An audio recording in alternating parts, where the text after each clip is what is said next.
wind outside screamed like something wounded, something ancient and furious tearing across the Nebraska plains with a voice that had no mercy. Inside the cave, the air was warm, not the warmth of summer or the thin comfort of a blanket pulled tight. This was deep warmth, the kind that rose from stone, the kind that remembered fire long after the flames had gone. A woman stood in the center of the cave, a small knife in her right hand, her eyes fixed on the wooden door, shaking against its iron hinges. Behind her, a pyramid of quartzite stones glowed faint orange, breathing heat into the room, the way a heart pushes blood through a body. Steady, patient, alive. 7 lives would be decided tonight. 7 people would either survive this blizzard or be swallowed by it, and whether they lived or died depended entirely on whether this woman opened that door. But here's the thing that makes this story worth telling. Among those 7 people standing in the killing cold, there was one man who had taken everything from her. One man she had every reason in the world to leave outside. One man the storm could take, and no court, no church, no neighbor would blame her for it. To understand why she stood there, why the cave was warm when every sod house in the valley was freezing, why she held a knife instead of a welcome, you have to go back. 7 months back, to a June afternoon when the ground was still soft enough to dig a grave. The Republican River moved slowly that summer, curving through cottonwood trees and long, patient bends, as though the water itself had learned that hurrying never helped anyone on the frontier. On a small homestead a quarter-mile from the river, Margaret Holden knelt beside her husband's bed and watched him die. Einar Holden was 47 years old. He was Finnish by blood, American by choice, and a farmer by the kind of stubbornness that only immigrants understand. He had brought Maggie west from a fishing town in Maine 4 years earlier, and in those 4 years, he had taught her more about the land than she realized she was learning. That was Einar's way. He did not lecture. He did not explain with grand words or theories drawn on paper. He taught with his hands. He would place Maggie's fingers on the handle of a hoe and say, "Feel the angle of the soil." He would press her palm against the side of a stone and say, "This one holds heat. This one does not knock on them, and you will know which is which." He would point to the sky at dusk and say, "See how the clouds sit low and flat? That means frost by morning." 4 years of this. 4 years of quiet lessons delivered in a voice so calm it sounded like the land itself was speaking. And now that voice was fading. The illness had taken an Einar slowly through the spring. He grew thinner, weaker. His hands, once thick and sure, became pale and restless on the blanket. But he never complained. Not once. Maggie would sit beside him in the evenings, and he would talk not about pain, not about dying, but about Finland, about the long winters, about the smoke saunas his grandfather had built in the old country where fire burned in sealed rooms and smoke filled every corner before the vents were opened and the air cleared. He spoke about these things the way other men spoke about scripture, with reverence, with certainty, as though the old ways were not just tradition, but truth. One evening in May, with the last light coming through the small window of their sod house, Einar drew a picture in the dirt floor with a stick. A room, a fire pit, a vent in the ceiling. "Fire in a sealed room will kill you," he said. "Not from heat, from breath. The fire eats the air, all of it.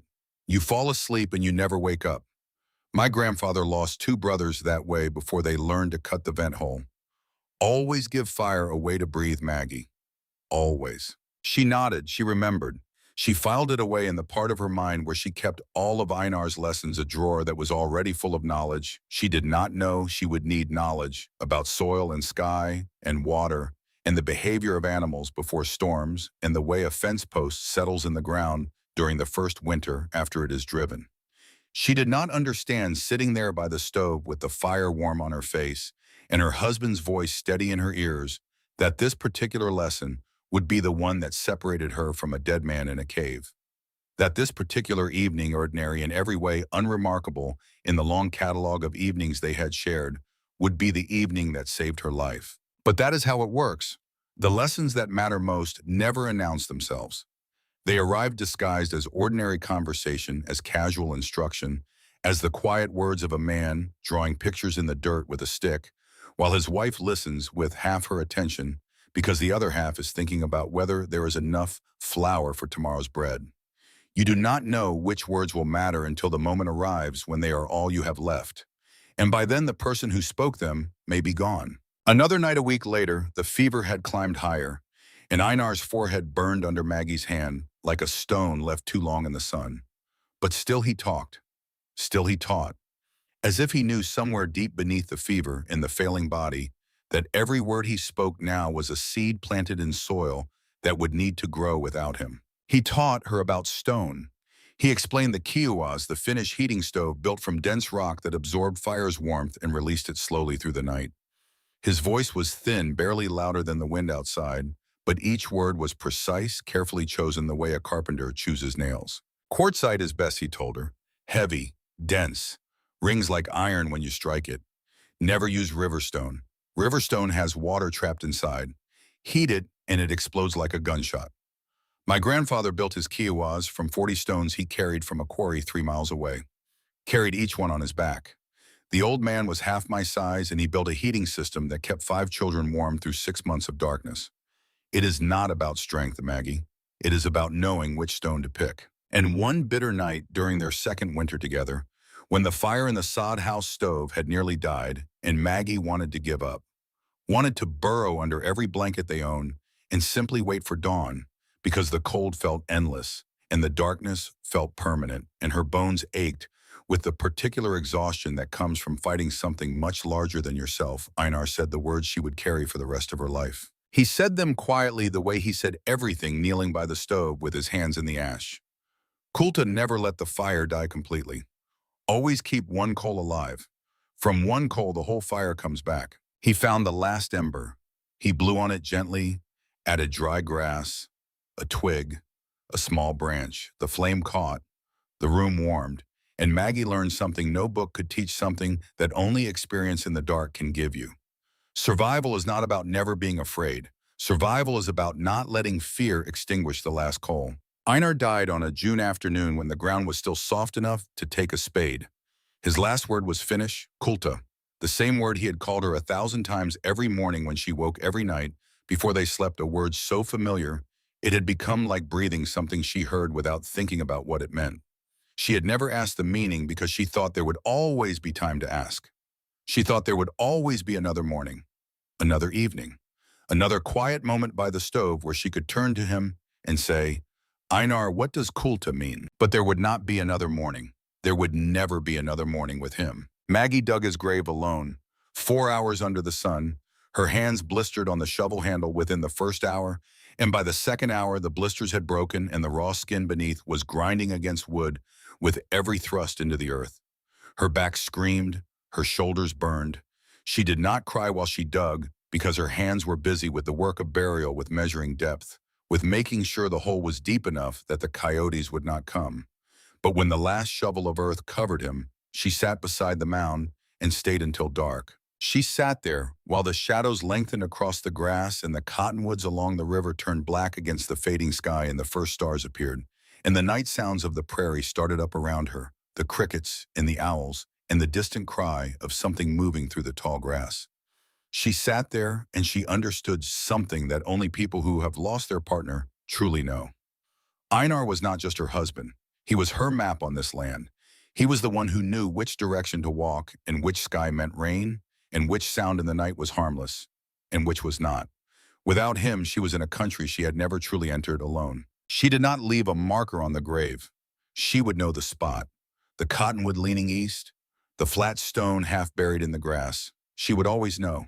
What she did not know was that 3 months later, she would be standing at the entrance of a cave that the entire frontier feared, holding her dead husband's wool coat against the coming cold with nowhere else in the world to go. September came with a sharpness that felt personal, as though the season itself had decided to punish anyone still unprepared. The grass along the Republican River turned the color of old rope. The sky pressed lower each day, heavy and gray, and the wind that had been merely cool in August now carried the edge of something harder, something that paid like iron, something that meant winter. Caleb Holden arrived on the farm on a Tuesday morning. He was 46 years old, Einar's older brother, a man who had lived in Michigan for 20 years and had never once visited Nebraska. He had not come to the wedding. He had not come when they built the sod house. He had not come when the first crop went in, or the second crop failed, or the third crop survived. He came now 3 months after his brother's death, Because there was land to be claimed, and Caleb Holden believed in claiming things. He was not cruel. That is important to understand. Caleb Holden was not a villain in the way that stories need villains. He was something more complicated and in many ways more dangerous. He was a man who believed in order, in rules, in the certainty that the world made sense if you followed the right principles. Men kept land, bloodlines kept wealth, law kept everything in its proper place. These were the beams and rafters of his worldview, and they had held firm for 46 years, and he was not about to let them bend. Now, not for sentiment, not for pity, not even for the widow of his own brother. But there was something else beneath the principles and the law and the certainty. Something Caleb did not say aloud and barely admitted to himself in the darkest hours of the night when sleep would not come. His farm in Michigan was failing. 2 years of bad crops, debts piling like snow against a fence, creditors who had stopped being patient. He needed to sell the Nebraska land to pay what he owed. The law gave him a righteous path to do what greed required, and Caleb took that path the way drowning men take driftwood gratefully and without examining too closely what they were holding on to. He brought his younger brother Denton with him. Denton was 39, the youngest of the 3 Holden brothers, a man with soft eyes and a habit of looking at his boots when difficult things were being said. Denton did not want to be here. His stomach had been sick since they left Michigan, and his hands had not stopped shaking since they stepped off the train at Red Cloud. But Denton had never in his life stood against Caleb, not once in 39 years, and he was not going to start now, even though every step toward the farmhouse door felt like a step towards something he would never be able to take back. Caleb placed the papers on the kitchen table, the same table where Maggie and Einar had eaten 4 years of meals together, where they had shared coffee on cold mornings and planned the next season's planting, and sat in comfortable silence on evenings when there was nothing to say, because everything that mattered was already understood. Caleb placed his papers on that table and explained the situation in a voice as calm and organized as a ledger entry. The land was registered in Einar's name under the Homestead Act. Einar left no will. Under territorial law, the claim passed to blood relatives. Maggie was not a blood relative. She was a wife. And in frontier Nebraska in the late 1880s, the rights of a widow on homestead land were as thin and fragile as prairie grass in drought. The law had been written by men who assumed other men would always be present. The law had not imagined a woman standing alone in a sod house kitchen being told that her 4 years of work meant nothing. Maggie stood by the stove and listened. She did not shout. She did not cry. She did not beg. She gripped the back of a kitchen chair until her knuckles went white, and she looked at Caleb with an expression he would remember for the rest of his life. An expression that would find him in the middle of the night in Michigan, that would sit across from him at his own kitchen table like an uninvited guest, that would follow him all the way back to Nebraska in January when the snow was falling and his conscience was heavier than any storm. Not hatred, not even anger. Disappointment. The deep, quiet, devastating disappointment of watching something you once believed in, the idea that family meant protection, break apart in front of you like ice on a warming river. She asked one question. Would Einar have allowed this? Caleb did not answer, but his jaw tightened, and in that single involuntary movement, the truth showed itself. Because Caleb knew the answer. Einar would never have permitted it. Einar would have been disgusted. Einar, who believed that a man's worth was measured not by what he owned, but by what he built and who he built it with, would have looked at his older brother and seen exactly what Caleb was: a man using law to dress up selfishness in respectable clothes. Denton stood behind his brother like a shadow hat in his hand's eyes on the floor. He said nothing during the entire exchange. His silence was its own kind of cruelty, the cruelty of a witness who could have spoken but chose not to, who could have said this is wrong but instead let the wrong happen, and then spent the rest of his life carrying the weight of that silence. Maggie packed in silence. She moved through the sod house room by room, touching things she would not take, saying goodbye to objects the way people say goodbye when they know they will not return. The kitchen shelf Einar had built from cottonwood planks leveled perfectly because he believed that even a shelf should be done right. The window he had cut into the south wall so she could see the river while she worked. The mark on the doorframe where he had scratched the date of their first harvest with the point of his knife, October 12th, the day they had pulled enough corn from the field to know they would survive their first winter. She did not take any of these things. She could not carry a house on her back. She could not fold 4 years of life into a bundle, and sling it over her shoulder. So she took what she could lift, Einar's wool coat, the heavy one lined with sheepskin that still carried his smell wood smoke, and turned earth and something faintly like pine resin. She took his hand tools, the drill, and the cold chisel, and the hatchet, and the rope and the tin bucket, the tools of a man who built things with his hands and taught his wife to do the same. She took what dry food she could carry. She took nothing else. 4 years of her labor, every fence post driven, every row plowed, every seed planted, every roof patch hammered into place during rain, every bucket of water hauled from the creek, every meal cooked over a fire she had built from nothing. All of that stayed behind on land that now belonged to men who had not driven a single nail. At the door, she stepped out into the sharp September wind. Denton did something his brother did not see.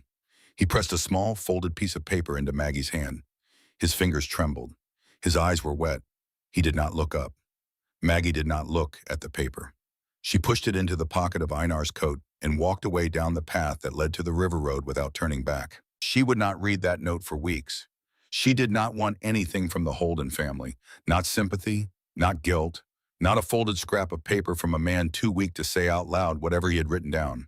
She wanted the one thing they could not give her back.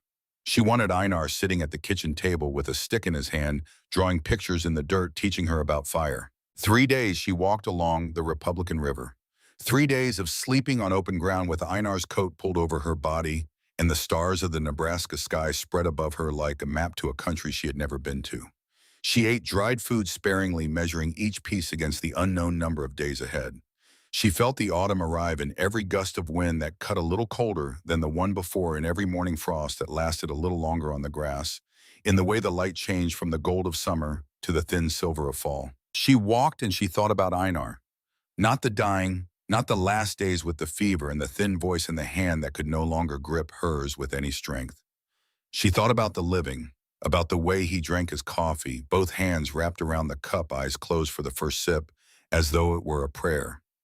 About the way he walked across the field in the evening light, unhurried, his shadow, stretching long behind him, stopping sometimes to pick up a stone and turn it in his hand and put it in his pocket for no reason she ever understood.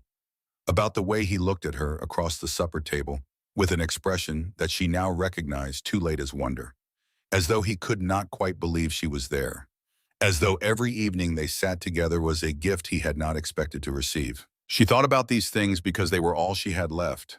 The farm was gone, the home was gone, the 4 years of work were gone, but the memories remained, and the knowledge remained, and the word kulta remained, a word she carried like a stone in her pocket, smooth and warm, and full of meaning she could feel but not translate. She had no plan, no family in Nebraska. Her people in Maine, her father the fisherman, her mother dead young from a winter fever. They had faded from her life when she married Einar and moved west. Letters had been exchanged for a year, then had slowed, then had stopped entirely, the way connections stop on the frontier, where distance is not just miles but a kind of forgetting. She was 42 years old, alone, carrying a dead man's coat and a bag of tools, walking west, along a river that did not care whether she lived or died. On the second day, she met a man driving an ox cart along the river road. He was old weathered, the kind of frontier man who had been in Nebraska long enough to become part of the landscape. He looked at her with the cautious curiosity that frontier people showed strangers and asked where she was headed. She said she did not know. He nodded as if this was a reasonable answer, which on the frontier it often was, and then he pointed toward the limestone bluff on the far bank of the river. "Stay away from that bluff," he said. "There is a cave in the base of it. A man died in there. Otis Farnham Swede came out here to homestead, got caught in a rainstorm, went into the cave to shelter. Nobody saw him again until spring.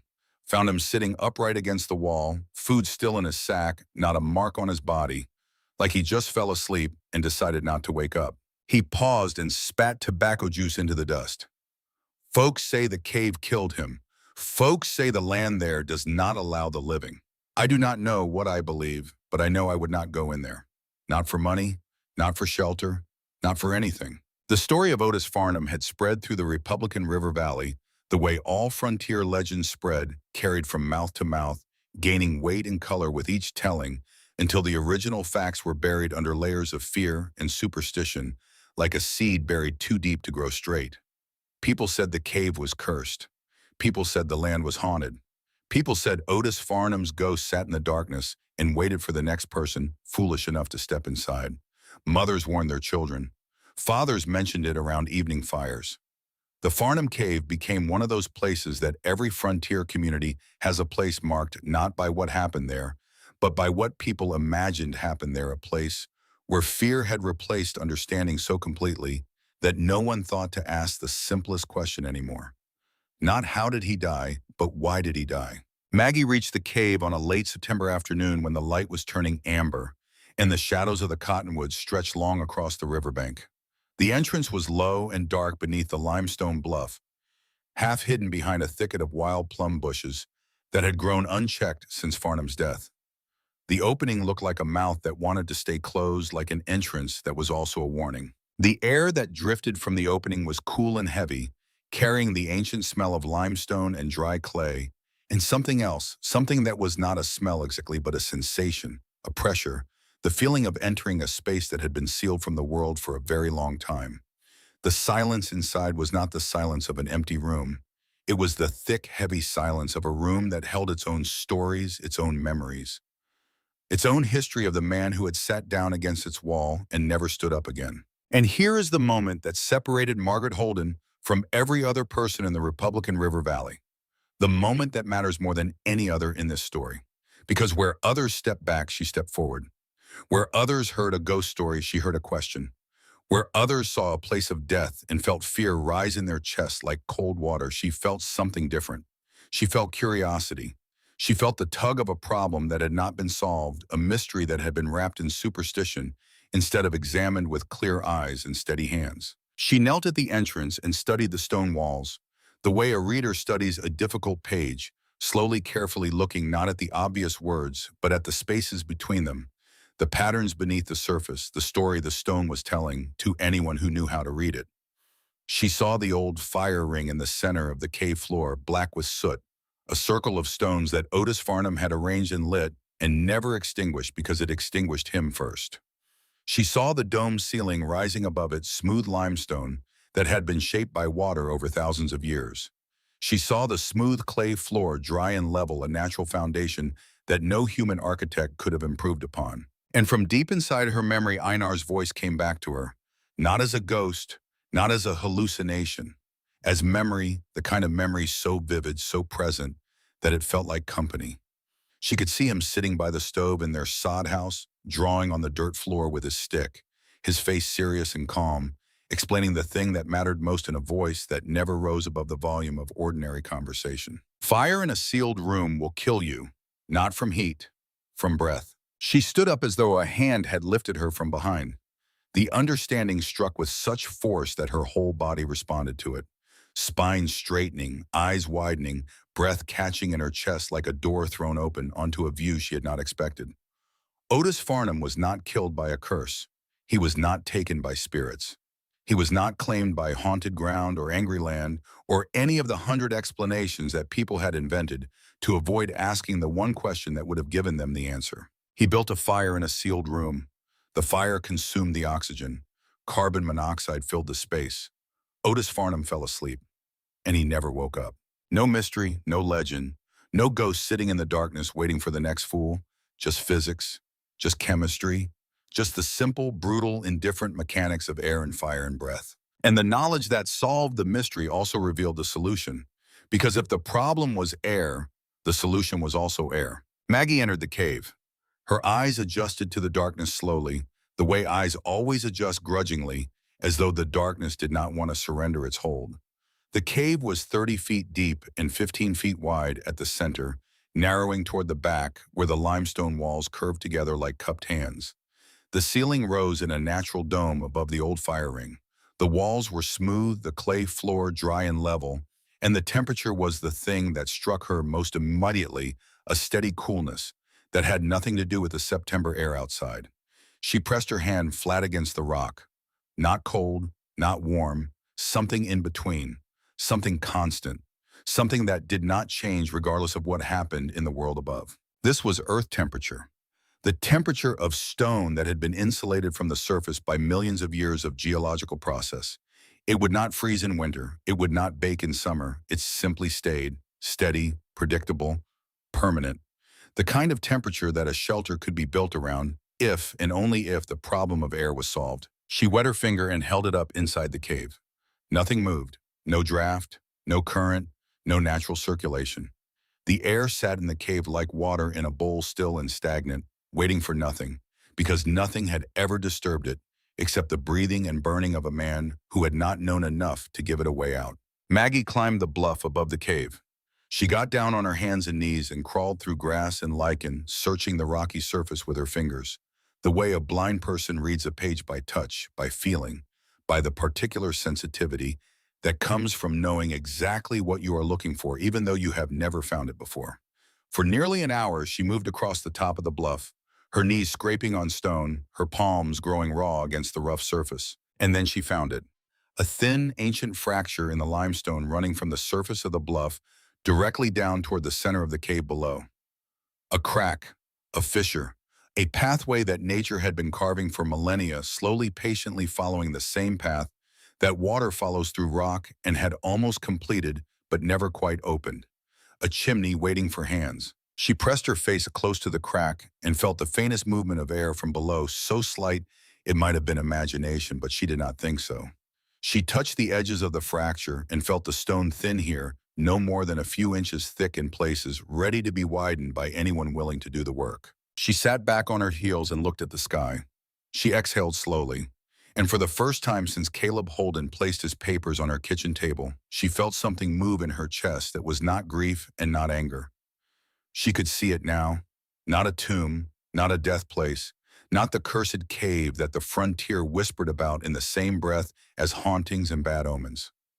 A shelter, an unfinished shelter that needed only one thing it had never received, a way for the bad air to leave. Einar's knowledge passed from his Finnish grandfather to his father to him, carried across an ocean, planted in Nebraska soil, nurtured in quiet conversations by a stove in a sod house that Maggie had thought were ordinary. That knowledge had just shown her how to survive. That night, she did not light a fire.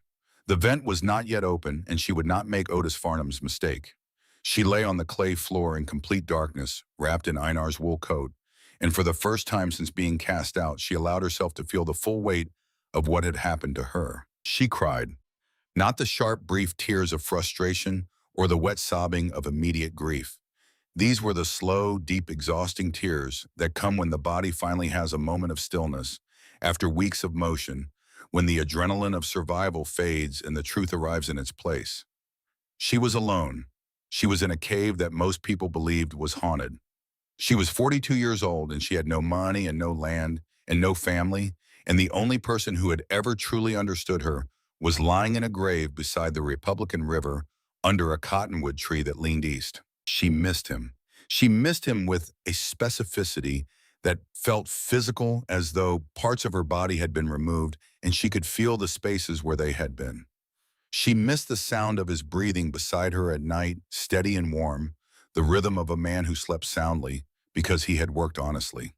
She missed the weight of his hand on her back when she carried heavy water from the creek, a hand that said nothing, just rested there, and somehow the load would lighten. She missed the word kulta, the word she had heard 10,000 times, a word that had become so familiar it was like the sound of the creek outside their sod house, something constant, something she stopped hearing because she assumed it would never stop. But there would be no morning with Einar. There would never be another morning with him. And the word kulta would remain a mystery unless someone else in the world knew what it meant. She lay in the dark cave and she cried until the tears ran into her hair, and her chest ached, and the darkness felt not like a threat, but like a blanket, like a covering, like the kind of privacy that grief requires in order to do its work without being interrupted. And then when the crying was done, when the grief had taken what it needed, and the silence of the cave settled around her again, something formed in her mind, not a promise, not a dramatic vow spoken into the darkness with a clenched fist and a determined jaw. Something quieter than that, something simpler, something more stubborn, a truth crystallizing from grief the way frost crystallizes from cold air, slowly, inevitably, without anyone's permission. I can make this place live. She said it aloud. Her voice was hoarse from crying, and the words came out small and rough and imperfect. The cave walls absorbed the sound and gave back silence. But the silence was different now. Less empty, more expectant. Like the silence between heartbeats, the silence that exists because the next beat is coming. She slept. And when she woke, the first hard frost of the season had painted the grass along the bluff white as bone. The air tasted like iron. The sky sat low and heavy over the valley like the lid of a box being slowly closed. 10 weeks until the ground would freeze too hard for anything. 10 weeks until the cold would come with the kind of intention that the frontier understood and the cities back east could only imagine. She stood at the cave entrance and looked out over the Republican River Valley. Far below, the water moved in its slow, ancient curves through the cottonwoods. The land stretched in every direction, vast and indifferent, and impossibly old, a land that did not care about her grief or her anger or her plans. A land that would be here long after every human who had ever stood on it was dust. She had a hatchet, a chisel, a pair of hands, and the memory of a man who had taught her everything she needed without knowing he was teaching her to survive without him. Somewhere on the road below, a wagon rattled toward Red Cloud. Someone in that wagon would tell someone in town that they had seen a woman standing at the mouth of the Farnham Cave, and the rumors would begin. She began with the chisel on the first morning of October, kneeling on the bluff above the cave where the ancient crack ran through the limestone like a sentence waiting to be finished. The steel bit into rock and the sound rang out across the empty valley, sharp and clean, a sound that had no business being made by a woman alone on a piece of land that nobody wanted. Each strike sent a jolt through her wrists, up through her forearms, into her shoulders. Small chips of limestone broke free and fell into the tin bucket beside her knees. She worked in a rhythm that she set by counting. 3 strikes, pause, check the depth. 3 more strikes, pause, brush the dust away. By midday, her palms had blistered. She wrapped them in strips of cloth torn from the lining of Einar's coat and kept going.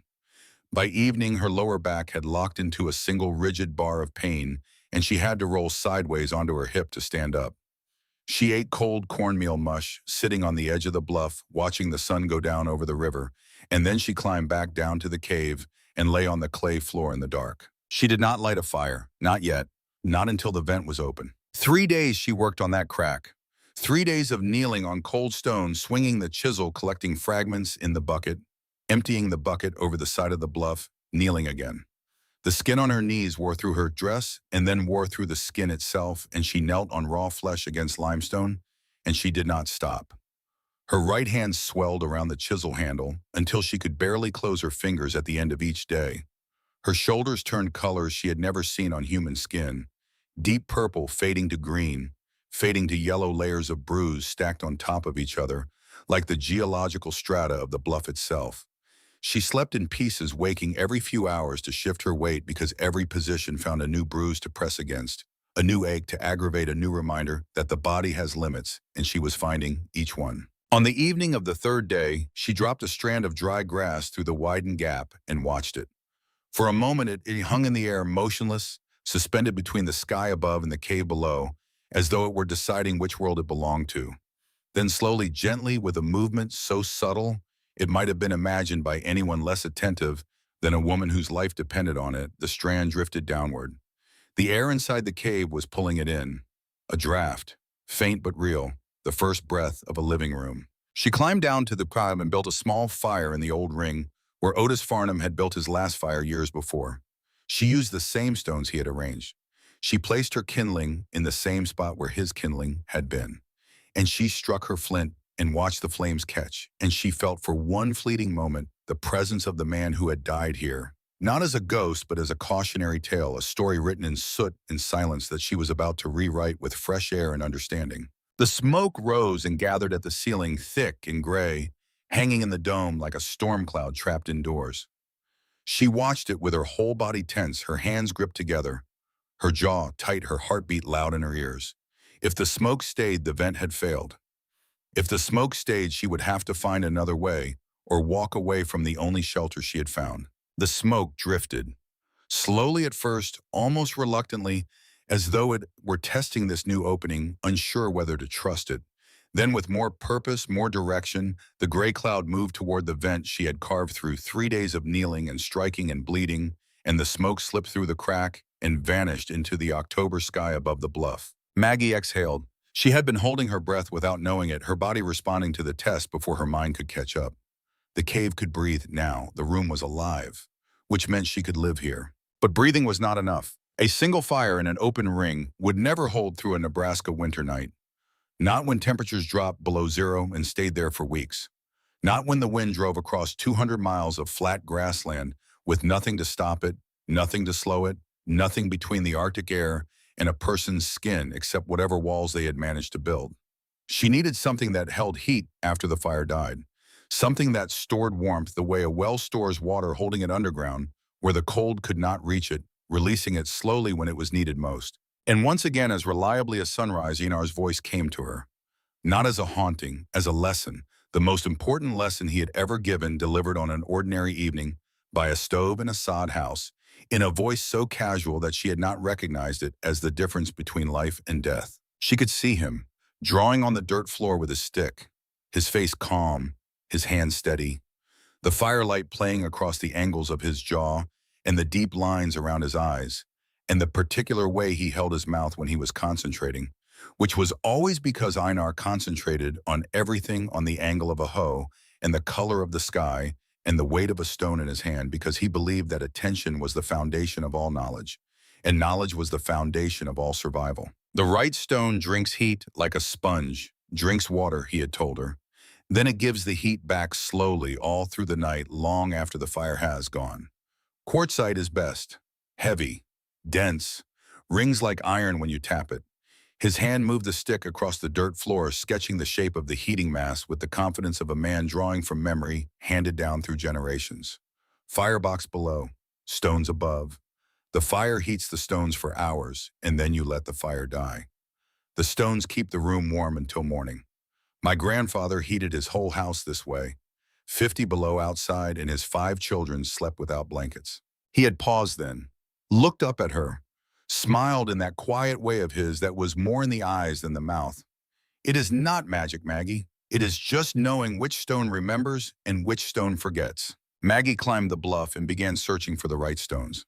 She carried the hatchet and she tapped each rock she found with the flat of the blade, listening, always listening for the sound Einar had described.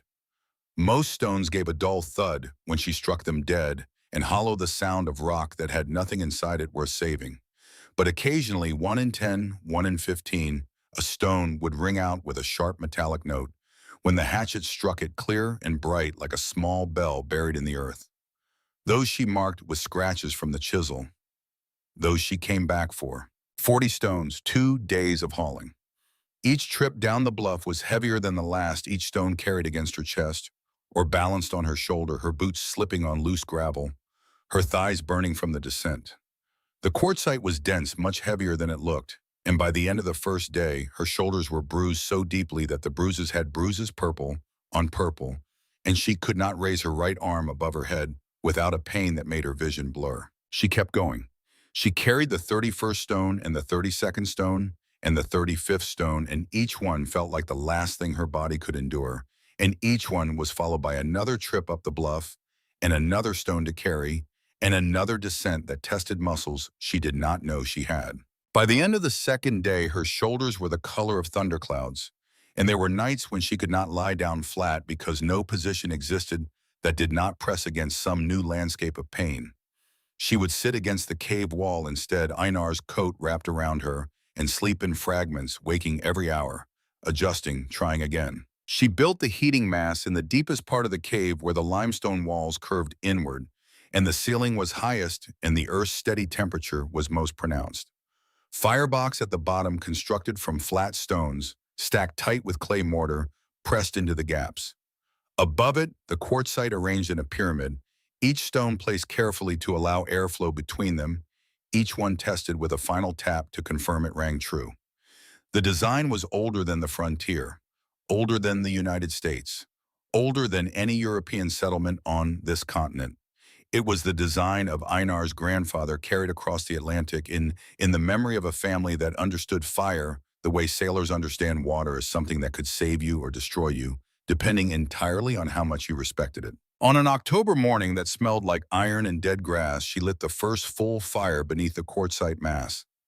She fed it for 3 hours, adding wood steadily, building the heat in layers the way Einar had described, not rushing, not forcing, letting the fire do its work at its own pace, because fire, like all powerful things, performs best when it is not hurried. When the flames finally died, the quartzite glowed with a faint inner light, as though the stones had swallowed the fire and were holding it inside their bodies the way a mother holds warmth for a child.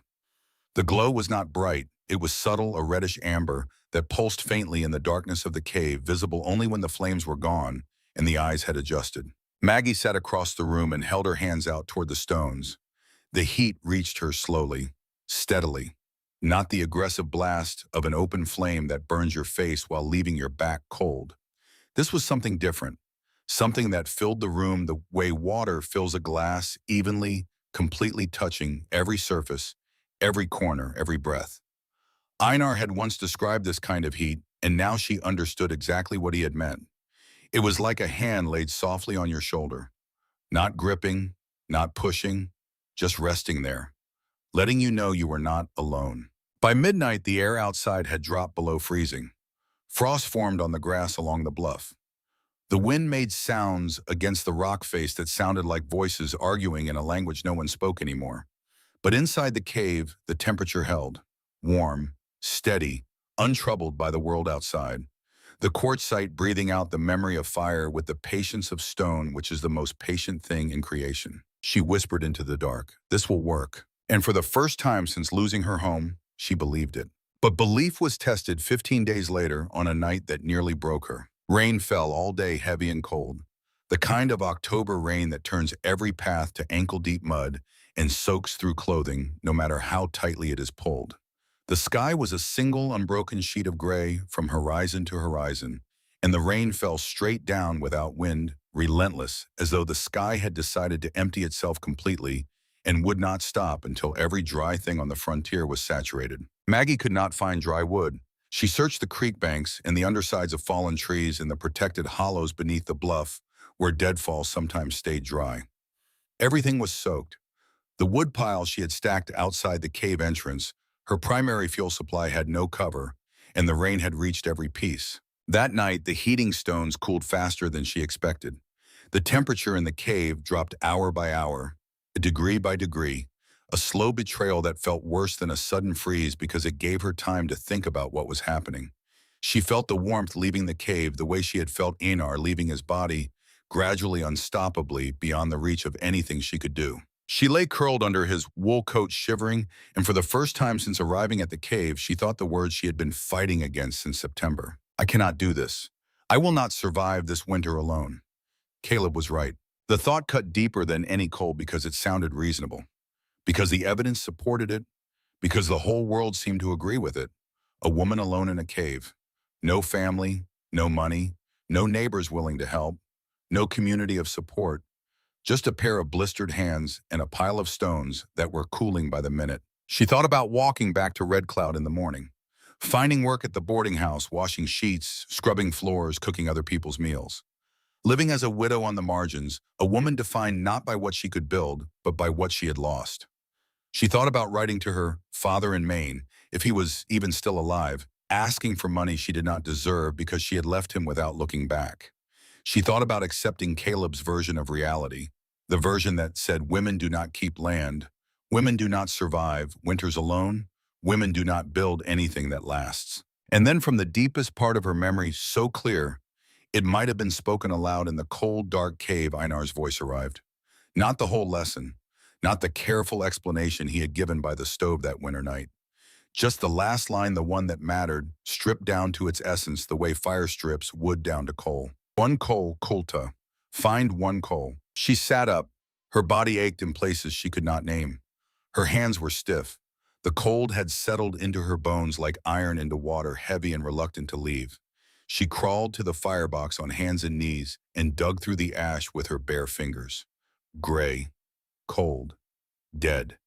She kept digging, deeper, through inches of ash that crumbled between her fingers like dry snow. And there beneath everything she found them. 3 embers, barely glowing, the faintest red so dim they were almost invisible, almost indistinguishable from the gray ash that surrounded them. 3 small coals that had somehow held their heat while everything around them cooled. 3 stubborn points of fire that had refused to go out. She blew on them, gently, the way Einar had taught her. Not a hard blast that would scatter the ash and snuff the ember. A slow, steady breath, the kind of breath that feeds rather than forces. She added a pinch of dry grass she kept in the pocket of Einar's coat, a habit she had developed without thinking about why, a handful of dry grass stuffed into her pocket every morning the way other people carry coins or keys. The grass touched the ember and smoked. She blew again. The smoke thickened, turned orange at the base, and then a flame appeared thin and tentative, barely there but there. She added a twig, then another, then a small branch she had stored inside the cave near her sleeping platform, one of several pieces she had placed there without quite knowing why, following an instinct that was really Einar's voice speaking through her hands. The fire came back, small at first, humble, almost apologetic as though it were embarrassed to have nearly died. But it grew, and the stones began to warm. And by dawn, when the rain finally stopped and the first gray light crept through the cave entrance like a visitor, unsure of its welcome, the temperature had climbed back to something a body could endure. Maggie sat beside the fire and understood something she would never forget. Survival was not about never falling. It was not about strength or courage or any of the grand qualities that stories like to celebrate. It was about what you did at the bottom. It was about the moment when everything had gone to ash and you got down on your knees and searched for the one coal that had not died. That morning, she built a shelter over the woodpile outside the cave. Logs and bark and a layer of clay to shed water. She would not be caught like that again. She had been taught by the failure. She had almost forgotten the lesson. She would not forget twice. The rumors about the widow in the Farnham Cave spread through the Republican River Valley the way all frontier news traveled slowly. At first, then with gathering speed and embellishment, each telling adding details that had not existed in the previous version. By mid-October, the story had reached Red Cloud. The widow Holden is living in the cave where Otis Farnham died. She has gone mad with grief. The cave has taken her mind the way it took his life. Reverend Josiah Crabb mentioned her in his Sunday sermon without using her name, though every person sitting in those hard wooden pews knew exactly who he was talking about. He spoke of lost souls seeking shelter in the wrong places while the doors of the Lord's house stood open. He spoke of the dangers of pride and isolation and the sin of believing that a person could face the wilderness alone without the support of community and faith. Several women in the congregation nodded. Several men looked at their boots. Nobody rode out to the cave to check on her. And in Michigan, 1,200 miles away, Caleb Holden received a letter from Denton. It was short, written in Denton's cramped, careful handwriting on a single sheet of paper.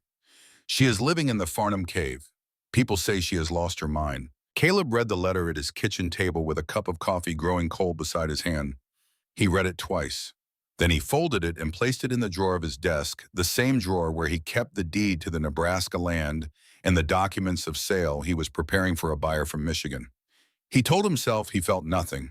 He told himself that Margaret Holden had made her own choices and that her situation was not his responsibility and that the law had been followed and the matter was closed. But that night he did not sleep. He lay in bed beside Ida and stared at the ceiling and saw the cave. He saw the dark entrance beneath the bluff. He saw the woman standing at the threshold with his brother's coat hanging on her shoulders.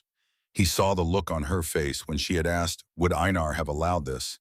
And he felt the answer he had not spoken sitting in his chest like a stone he had swallowed, heavy and sharp-edged and impossible to digest. The night after that, he did not sleep either. Or the night after that, Ida noticed the dark circles forming under his eyes like bruises. She noticed the way he stared at the wall during supper, as though watching something play out on the other side, something happening far away that he could see but not reach. She did not ask what was wrong. She understood her husband well enough to know that there were things Caleb had to face alone. But she watched, and she waited. And she saw the crack forming in the wall he had built around his conscience, a crack that would eventually bring the whole wall down. In November, when the first real cold settled over the valley and the morning frost stopped melting by noon, Maggie walked 4 miles south to the homestead of Ruth Whitfield. Ruth was 60 years old. She had been on her own claim for 11 years longer than any other woman in the valley, longer than most of the men. She had outlasted drought and locusts and blizzards, and a husband who drank himself to death in the 3rd year and left her with nothing but the land and the stubbornness to keep it. She was lean and hard and weathered with hands like braided rope and eyes that had the particular sharpness of someone who had spent decades looking at the world without flinching and without illusion. She was not kind in the way that soft people are kind, with gentle words and sympathetic noises. She was kind in the way that hard ground is kind to a fence post, providing something solid to stand in. People in the valley respected Ruth Whitfield because she had survived things that most of them had only heard about. Men respected her because she ran her homestead better than they ran theirs. Women respected her because she had done it alone and never complained and never asked for pity and never once suggested that her life would have been easier if a man had been involved. Maggie did not go to Ruth's homestead to ask for help. She went to ask about law. Ruth poured coffee and listened. She sat at her kitchen table with her hands wrapped around her cup, and she listened while Maggie explained everything. The ventilation system she had carved through 3 days of work on the bluff. The quartzite heating mass built from 40 stones she had carried on bruised shoulders. The fire ring positioned beneath the vent. The steady temperature the cave maintained through the night. Every improvement she had made since September, the leveled floor, the sealed walls, the sleeping platform, the crude door on rawhide hinges that she had built from fallen timber, gathered at the creek. Ruth's sharp eyes did not blink during the entire explanation. Her coffee grew cold in her hands and she did not notice. When Maggie finished speaking, Ruth was quiet for a moment. Then she said one sentence. "You are warm in that cave." It was not a question. It was a statement of recognition, one survivor acknowledging another. Maggie nodded. "Warm enough to live through winter. Warmer than any sod house I have ever been inside." Ruth set down her cup and studied Maggie the way a person studies a legal document, carefully looking for flaws, looking for weaknesses, looking for the thing that might unravel under pressure. Then she said the thing that would change everything. "What do you plan to do when the land office opens in the spring?" Maggie hesitated. "I do not know." "Then I will tell you. The Farnham claim lapsed years ago when no heir came forward and no one was willing to file on land they considered cursed. That claim is empty. You have been living on it since September. You have improved it substantially. When the land office opens, you walk in and file a preemption claim. You bring documentation, a journal of improvements with dates, drawings, measurements, and a witness who can testify that you have been living on that land and improving it continuously." Maggie felt something tighten in her throat, a sensation she had almost forgotten, something that felt dangerously close to hope. "If I need a witness," she said. Ruth tapped her account book once with one weathered finger. "You have one." Before Maggie left, Ruth added a piece of advice that would matter more than either of them knew. "You know Thomas Pruitt at the land office. He is hard as the limestone you have been chiseling, but he is fair. He does not give away anything to anyone who has not earned it, but he also does not take away what people deserve. Prepare your case. Every detail, every date, every measurement. Pruitt does not respond to stories. He responds to evidence." That evening back in the cave, Maggie began keeping a journal. She had no paper, so she used the inner bark of birch trees peeled from the trunks along the creek. Smooth white surfaces that accepted charcoal markings and held them clearly. She wrote everything, every improvement, every date, every hour of work, every stone carried, every inch of vent widened. A survival diary that she would carry into the land office in spring as evidence of her right to call this place home. It was Hattie Crew who found her first. The girl was 12 years old, the oldest daughter of Samuel and Nell Crew, a frontier child with scraped knees and bright, curious eyes, and the particular kind of fearlessness that comes from growing up in a place where interesting things are rare and warnings only make them more interesting. Hattie had heard about the mad widow in the death cave from the other children at the schoolhouse, and she had decided with the absolute certainty that only 12-year-old girls possess that she was going to see for herself. She watched from behind the wild plum thicket for 2 days, lying flat on her stomach, in the cold grass observing Maggie the way a naturalist observes an unfamiliar species. She saw the woman carrying firewood down from the bluff. She saw her checking the snare line along the creek. She saw her emerging from the cave in the morning, looking rested and warm, while the rest of the valley shivered. On the 3rd day, she walked up to the cave entrance and knocked. "Are you afraid of old man Farnham's ghost?" Maggie looked at the child standing in the cold with her chin raised and her fists planted on her hips and an expression on her face that was equal parts defiance and curiosity. "Otis Farnham is not a ghost," Maggie said. "He was a man who did not know how to open a window." Then she explained, simply, clearly. in words that a 12-year-old could understand, about air and fire and breathing, about the difference between a room that kills and a room that keeps you alive, about why the cave had been dangerous and what she had done to make it safe. Hattie listened the way children listen when they encounter truth for the first time, with their whole body leaning forward, eyes wide, mouth slightly open, absorbing everything. She went home that evening and told her parents everything she had heard. Samuel Crew, a cautious man by nature, filed the information in the back of his mind without acting on it. But Nell, who was carrying their fourth child and growing more anxious about the coming winter with each passing day, heard her daughter's words and began to wonder.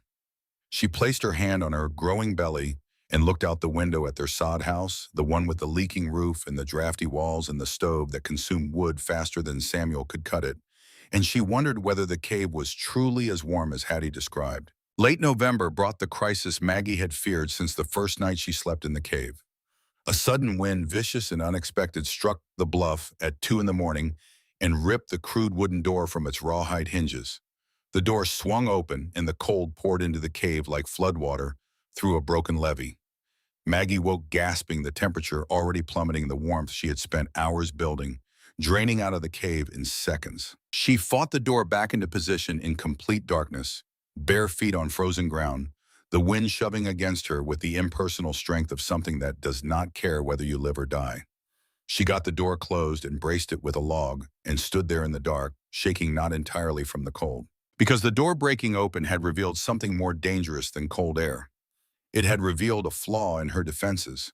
If this happened during a real blizzard, the kind that Nebraska was famous for, the kind that killed cattle standing in the field and buried sod houses to the roofline, and lasted for days without stopping, she would die. The current door was not strong enough.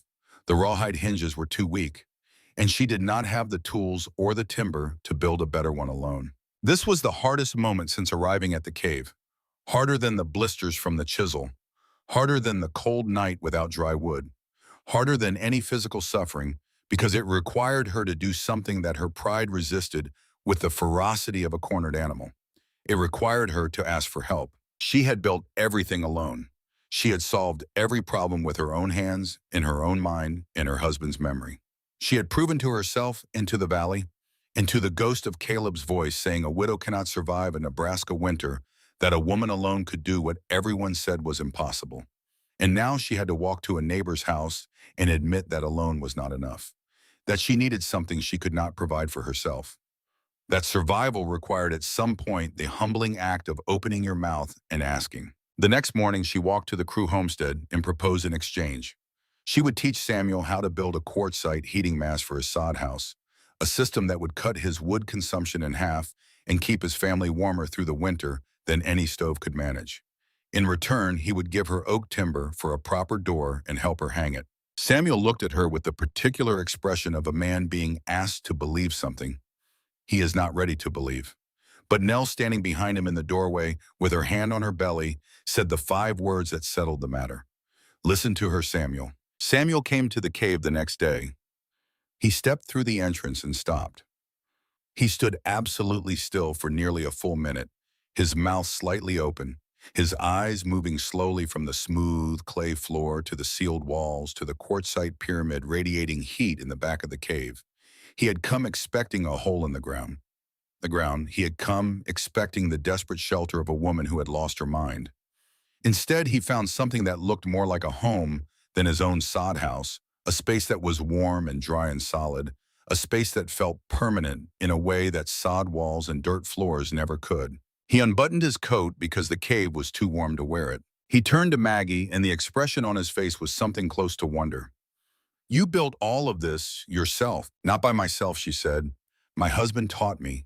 He learned from his father. His father learned from his grandfather. This is hundreds of years of knowledge. I just carried it here. Samuel cut the oak timber from a stand of trees on his own claim. He helped Maggie build a proper door, thick and solid, the kind of door that could stand against any wind the planes could throw at it, hung on iron hinges that he forged from a broken plow, blade in his own smithing fire. In return, Maggie spent 2 days at his sod house, building a small heating mass beside his stove, showing him which stones to choose, and how to stack them, and how long to fire them, and how to let them breathe. Nell brewed coffee and watched and said little. But when Maggie sat down at their table for supper that evening, the first meal she had shared with another family since Einar died, Nell reached across the table and placed her hand briefly on top of Maggie's and did not say anything because nothing needed to be said. That night, back in the cave cleaning out her pack, Maggie found the folded paper that Denton had pressed into her hand the morning she was cast out. It had been in the pocket of Einar's coat for almost 3 months, moving with her through every step of her journey present, but unread a message she had deliberately ignored because she did not want to accept anything from the family that had taken her home. She opened it by the light of the fire. Denton's cramped handwriting filled the small page, the letters pressed deep into the paper as though the pen had been gripped with desperate force. Sister Maggie, Caleb will not keep the land long. He wants to sell the west half to a man from Michigan. I will sell my share to you if you want it. I am sorry, D. She read it twice. Then she folded the paper carefully and slipped it back into the pocket of Einar's coat next to the handful of dry grass she always carried. She did not speak, but something shifted inside her, a rearrangement of weight, a redistribution of the burdens she had been carrying since September. Not forgiveness, not yet, perhaps not ever. But the recognition that even in a family that had failed her, even among people who had stood by, while her life was dismantled in front of them, a conscience had survived. A small coal of decency had kept burning in the ashes of Denton Holden's guilt. And that single coal, however small, however late, meant that the world was not entirely the cold and indifferent place that her darkest nights in the cave had sometimes suggested. She began thinking about the future in a way she had not allowed herself to think before. Not just surviving the winter, not just enduring until spring, but living, owning, building something permanent on land that bore her name. She added new pages to her birch bark journal. Measurements, architectural drawings of the ventilation system sketched in charcoal with the precision of someone who understood that these drawings might one day be examined by a government official who would decide whether she had earned the right to stay. Notes on the heating mass, its dimensions, its stone composition, its performance through different temperatures. Everything Thomas Pruitt at the land office might need to see. December settled over the Republican River Valley, and the cold tightened around the land like a fist closing. The Republican froze at the shallow crossings. Snow came and stayed. The grass disappeared under white. The sky turned the color of pewter and did not change for days at a time. Maggie fell into a rhythm of survival that was almost meditative in its repetition. Cut wood, check snares, feed the heating mass, monitor the vent, keep the cave warm, keep the mind steady. She moved through the short gray days with the focused efficiency of someone who has calculated exactly how much effort is required to stay alive and has learned not to waste a single motion. And gradually, so quietly that only the most observant people noticed, the rumors in Red Cloud began to change. The story of the mad widow in the death cave persisted, but a new thread had appeared in the fabric of valley gossip. People began to notice that Maggie Holden, the woman living in a place where a man had died, walked into town each week looking warmer than anyone else. Her face was not pale from cold. Her hands were not cracked and bleeding from frost. Her clothing was not the desperate layers of a person fighting to stay warm. She looked comfortable. She looked rested. She looked against all expectations and all predictions and all the confident pronouncements of men who had never spent a night in a cave, like a woman who had solved a problem that no one else had even understood. Ruth Whitfield heard the shifting whispers and permitted herself a small smile. The tongues in town are starting to tell a different story, she told Maggie during one of their meetings. Keep going. By spring, when you file that claim, I want every person in this valley to know your name and what you built. One night in late December, Maggie paused at the cave entrance and watched her breath drift into the cold air. The valley was silent, not the ordinary silence of night, but a different kind of silence, deeper, heavier, the silence that descends when the atmosphere itself is holding still. No wind, no rustling grass, no creek sounds. Even the coyotes had gone quiet. The sky was low and dark and uniformly gray, pressed down over the valley like the lid of a pot. She remembered her father in Maine, the old fisherman who had taught her to read weather on the open ocean before she was old enough to read words on a page. He had a saying that he repeated before every major storm, delivered in the flat, practical tone of a man who had survived enough weather to know that the most dangerous thing about a storm was not the storm itself, but the failure to prepare for it. When the sea goes quiet, do not celebrate. The sea is drawing breath. A thought pressed against Maggie's mind. Not loud, not dramatic, quiet and firm, and as steady as the stone beneath her feet. Something is coming. She stepped inside, closed the oak door, set the iron bar, built the fire higher than usual, and fed the quartzite mass until the stones glowed deep amber in the darkness. Through the narrow vent above the winter wind, whispered something she could not quite hear. But she could feel it, in her bones, in the particular quality of the silence, in the way the air tasted when she breathed it in, thin and sharp and charged with something that had not been there yesterday. Something was coming, and it would arrive sooner than she thought. The days between Christmas and the New Year passed in a rhythm of cutting wood and checking snares and feeding the quartzite mass each day, colder than the last, each night. Longer, the valley tightening like a fist around everything that lived in it. Then on January 7th, the air changed. Maggie felt it before she saw it, the way a sailor feels a shift in the current before the waves respond, the way an animal feels the earth tremor before human ears can detect it. She stepped outside the cave at dawn and stood on the bluff, looking east, and she knew. The wind had a strange dryness to it, thin and sharp and somehow empty, as though all the moisture in the atmosphere had been wrung out of it, and what remained was nothing but cold moving fast across a landscape with nothing to stop it. The sky was not the ordinary gray of winter. It was something beyond gray, a color that existed only in the hours before the worst storms, a ceiling so low it seemed to rest on the tops of the cottonwoods along the river, and so uniform it looked manufactured, as though someone had stretched a single sheet of iron from horizon to horizon. The rabbits on her snare line were different that morning. She noticed it immediately. They did not dart. They did not run with their usual quick, nervous energy. They huddled low against the frozen ground, pressed flat, their ears back, their bodies tight, as if trying to push themselves into the earth itself.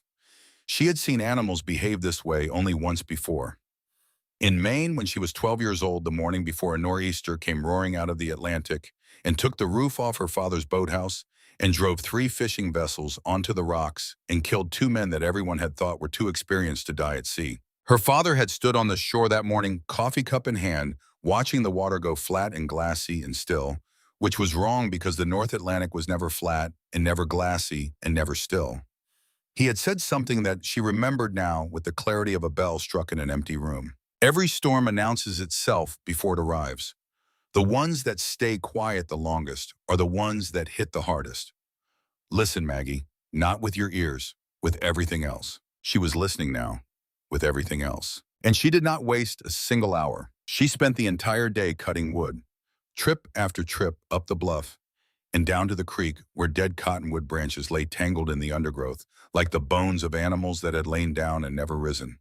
She tied bundles with rope and dragged them back across the frozen ground, the cord cutting into her shoulders through the heavy coat, her breath burning white in air so cold it felt like breathing glass. Her hands went numb within the first hour and she kept working.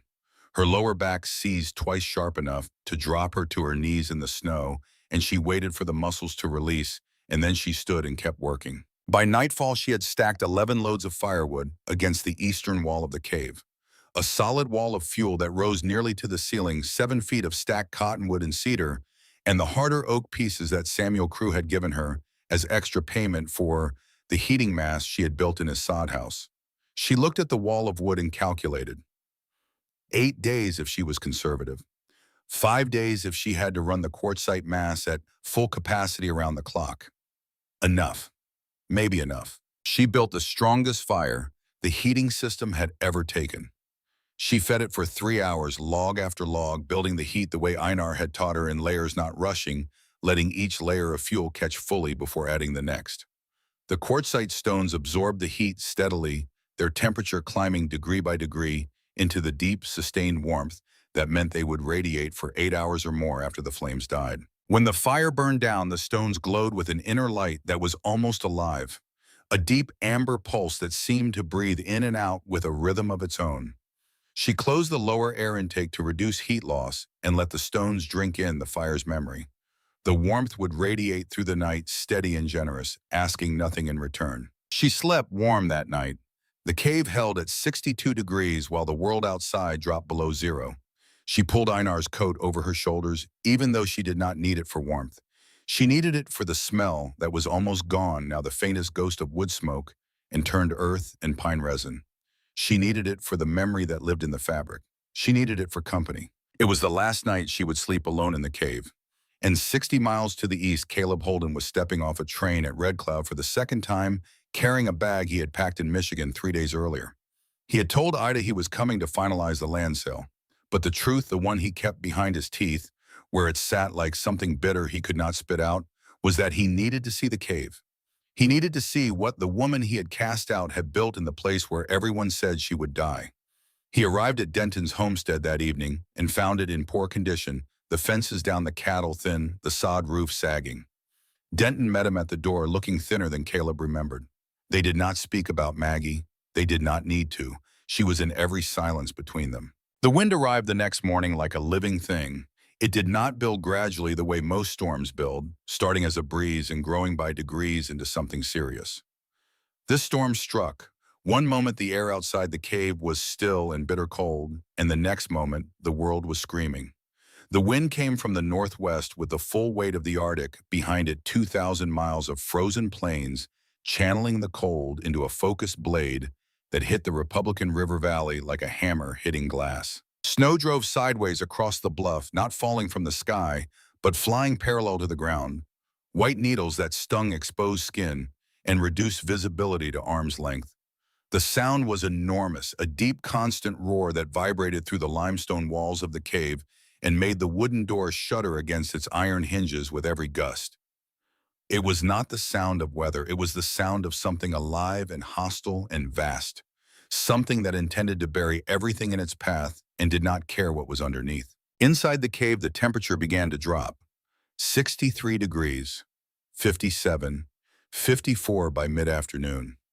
The cold was pushing through the sealed walls, finding microscopic gaps in the clay mortar, pressing against the oak door like an animal trying to force its way inside. 54 was safe.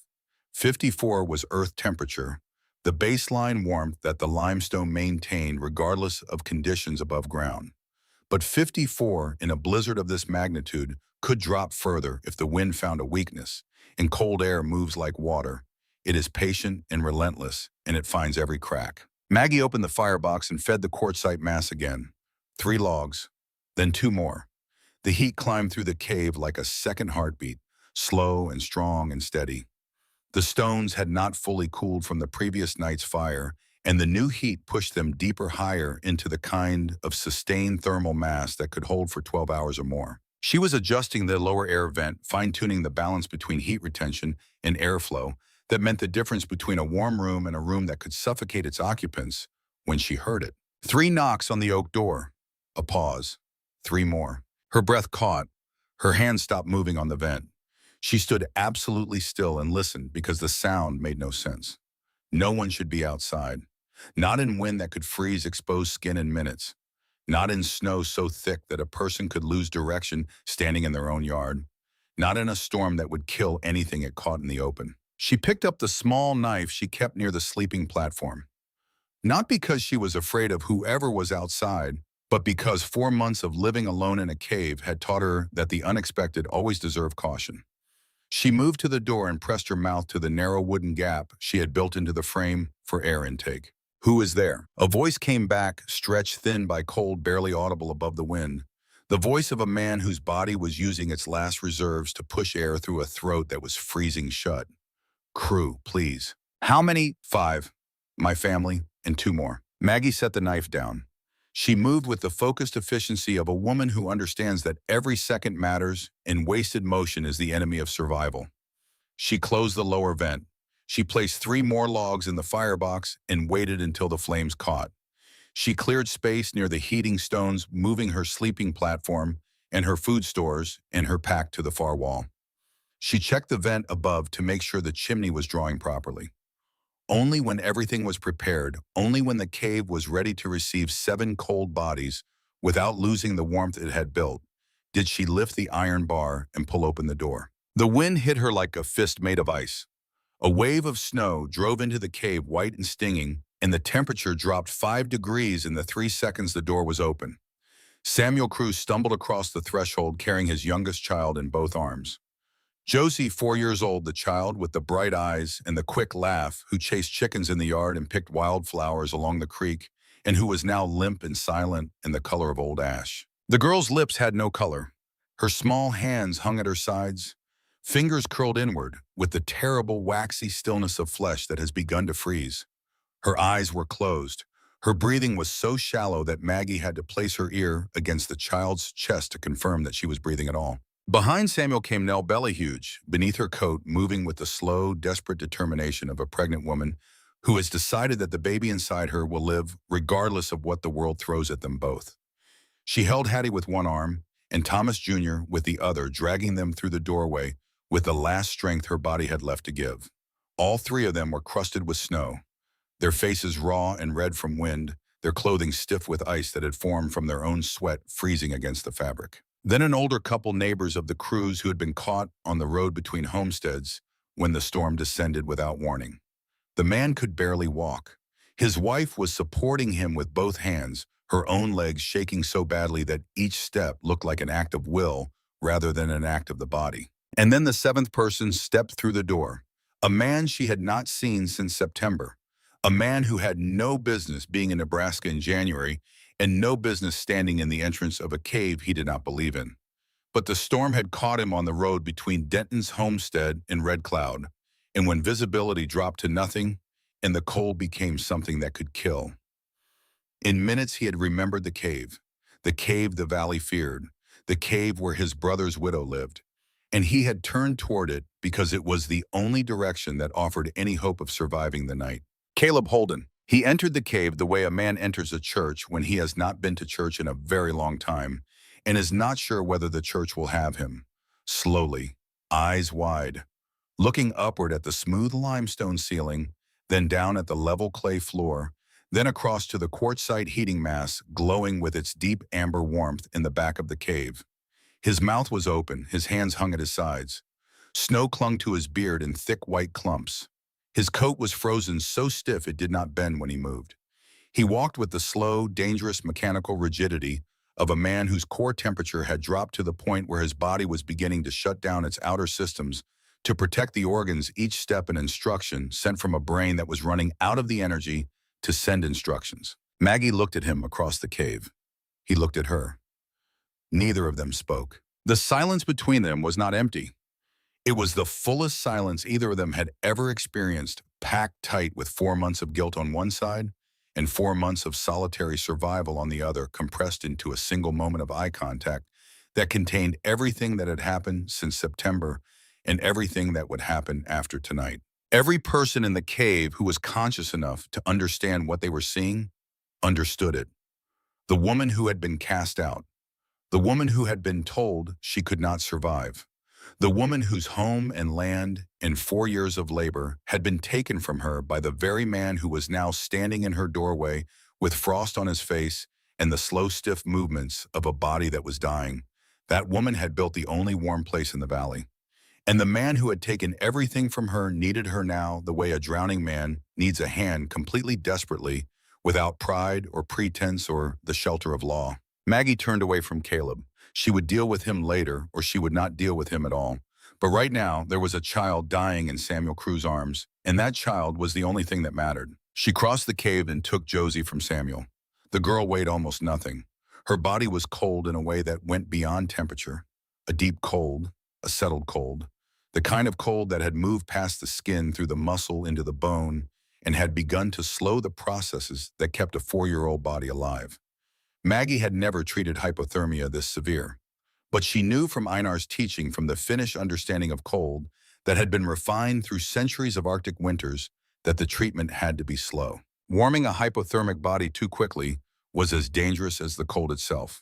The blood vessels near the skin would dilate, pulling the cold blood from the extremities toward the heart, and the temperature shock could stop it. People had survived the cold only to die from the rewarming. It was one of winter's cruelest tricks. She carried Josie to the heating mass and held her at the right distance from the warm stones. Not too close, not too far. Close enough for the radiant heat to reach the child's skin and begin slowly, gently, patiently the process of convincing her body that it was safe to warm again. Far enough that the warming would be gradual, degree by degree, the way the stones themselves had warmed, the way all things done properly were done with patience and understanding and respect for the forces involved. She held the child and she waited. 20 minutes. Josie's skin began to change. The gray faded from her cheeks like fog lifting from a valley. The faintest pink appeared at her earlobes, at her fingertips, at the delicate skin beneath her closed eyes. Her fingers, still curled into frozen fists, began to relax one finger at a time, as though each one had to be convinced individually that it was allowed to open. 40 minutes. The child cried. It was a raw, hoarse, painful sound, ugly in the way that honest pain is always ugly. The sound of nerve endings coming back to life after being shut down by cold. The sound of blood returning to tissue that had begun to die. The sound of a 4-year-old body fighting its way back from the edge of something permanent. It was not a pretty sound. It was the most beautiful sound Margaret Holden had heard in months, perhaps in years, perhaps in her entire life. Crew collapsed onto the clay floor beside her daughter and pulled the crying child against her chest and held her with the fierce, desperate tenderness of a mother who has just been given back the thing she cannot live without. And she exhaled, a long, shuddering, full-body exhalation, the breath that comes when terror finally releases its grip on the lungs and the throat and the heart. The breath. That means the worst is over and the body can stop being a machine of survival and become a body again, capable of feeling something other than fear. And while Nell held her daughter and the child cried against her mother's chest, Caleb Holden stood near the heating stones and absorbed their warmth into his frozen body. He ate the porridge Maggie ladled from the pot she kept warm on the edge of the firebox. He drank the coffee she heated and placed in front of him without a word. And slowly, degree by degree, the rigidity melted from his limbs and the color returned to his face. And the mechanical stiffness left his movements and he became again a man instead of a body trying not to die. But something else melted too, something harder than ice, something he had been building inside his chest since September, a wall of justification and legal reasoning and self-assurance that had allowed him to take his brother's land from his brother's wife and sleep at night most nights, some nights fewer and fewer nights as the months went on. That wall cracked, the way limestone cracks under a chisel. Slowly at first, one small fracture, then another, until the whole structure split along lines that had been there all along, waiting for the right pressure, the right moment, the right undeniable evidence that the wall had been built on a foundation that could not hold. The evidence was all around him. The smooth clay floor that Maggie had leveled with her own hands. The sealed walls she had packed with clay mortar. The ventilation vent she had carved through 3 days of bleeding work on the bluff above. The quartzite heating mass built from 40 stones she had carried on shoulders and that were still bruised beneath her clothing. The oak door that had held against the worst storm the valley had seen in years, hung on iron hinges that she had earned by teaching another family how to survive. Everything in this cave existed because of her, and everything Caleb had done to her existed because of him. The contrast was absolute. When the others had fallen asleep, 7 bodies arranged around the heating mass like spokes around a hub, their breathing slow and steady and peaceful in the warm dark, Caleb sat across from Maggie in the faint amber glow of the cooling stones. For a long time, neither spoke. The silence was necessary.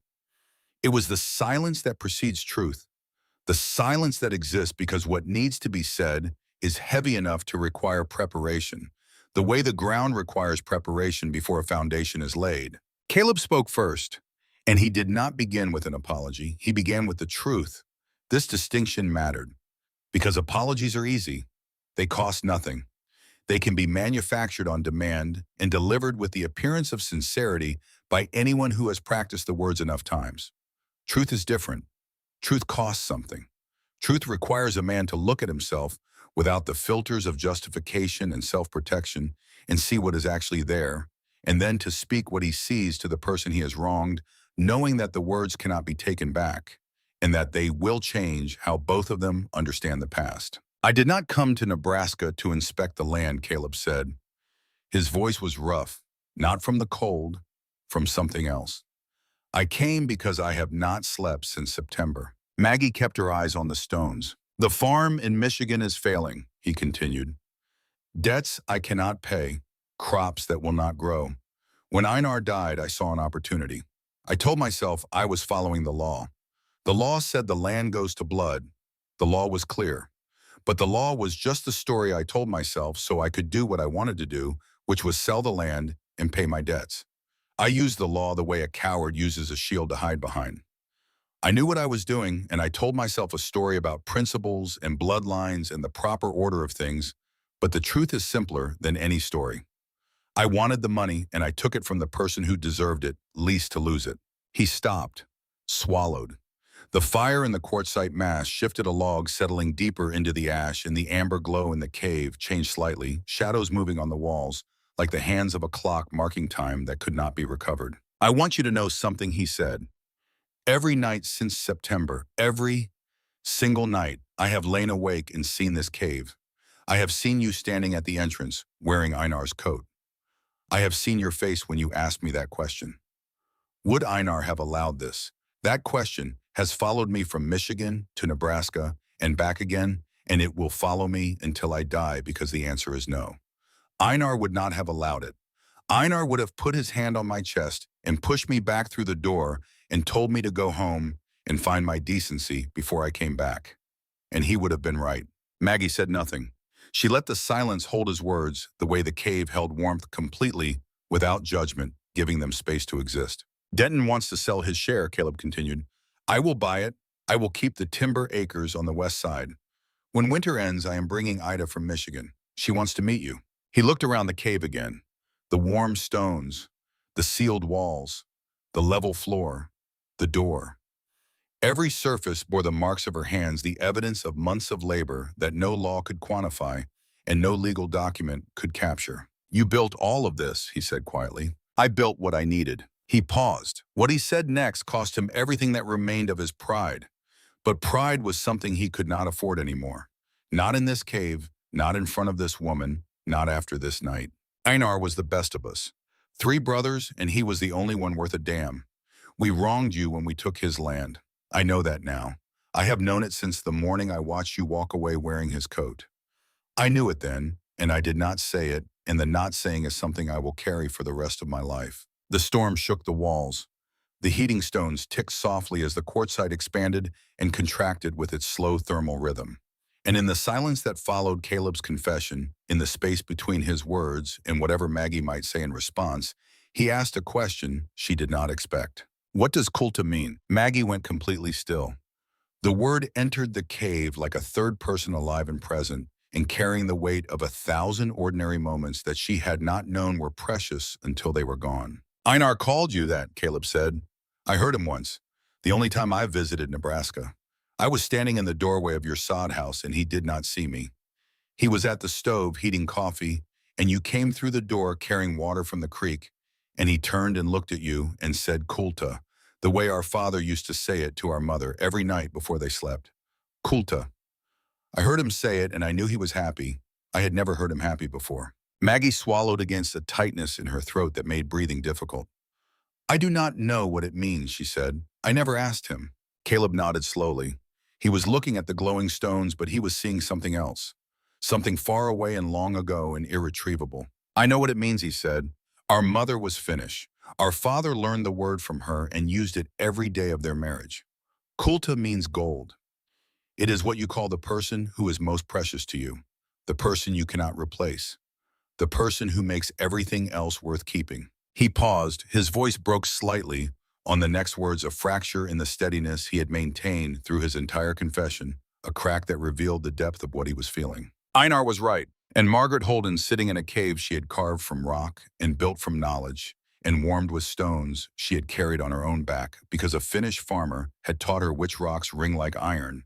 When you strike them, heard the meaning of a word she had been called 10,000 times and had never once understood.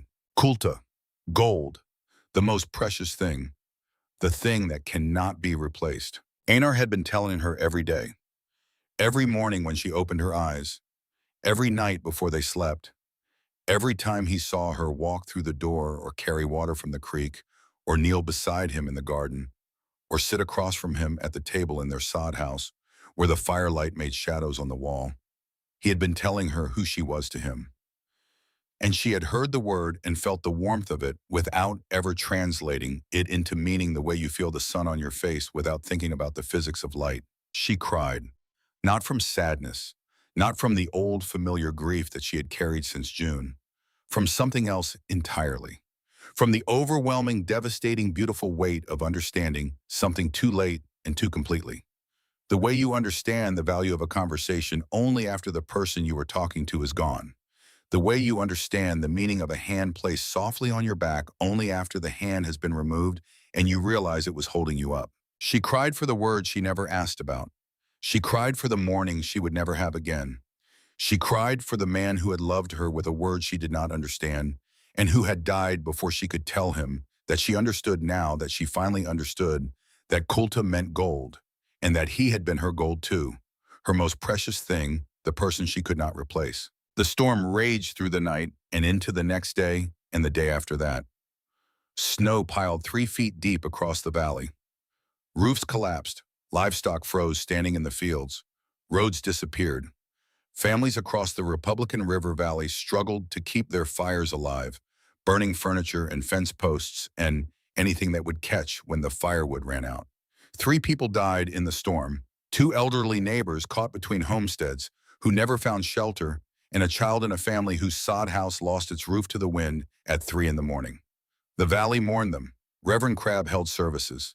And not a single person in that church failed to notice the irony that the safest place in the entire Republican River Valley during the worst storm in living memory was the cave that everyone had called cursed, the cave, that everyone had warned their children away from the cave, where Otis Farnham had died and where, according to every piece of frontier wisdom that had ever been spoken on the subject, no living person should have been able to survive. But 7 people had survived there, because one woman had understood what the frontier had not, that the cave did not kill, the cave had never killed, ignorance killed, and the cure for ignorance was not fear, and it was not superstition, and it was not avoidance.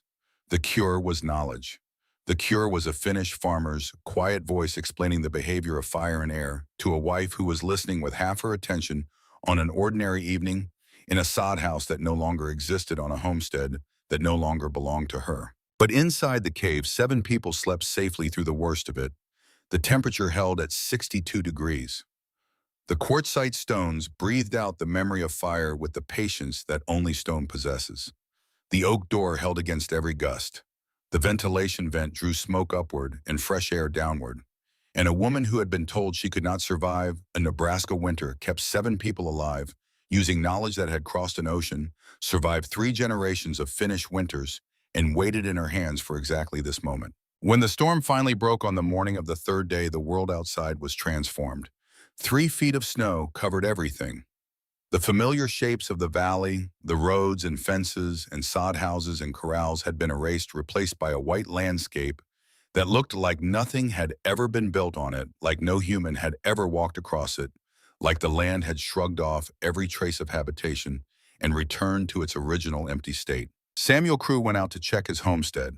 He came back an hour later with frost-white boots and empty eyes. "It is finished," he said. "The roof collapsed. The walls are cracked. There is nothing left." Nell looked at Maggie with eyes that were tired but not hopeless. Eyes that held a question she was afraid to ask because the answer mattered too much. Maggie nodded. "Stay as long as you need. All of you. As long as you need." Samuel stood by the quartzite mass and pressed his palms flat against the warm stones.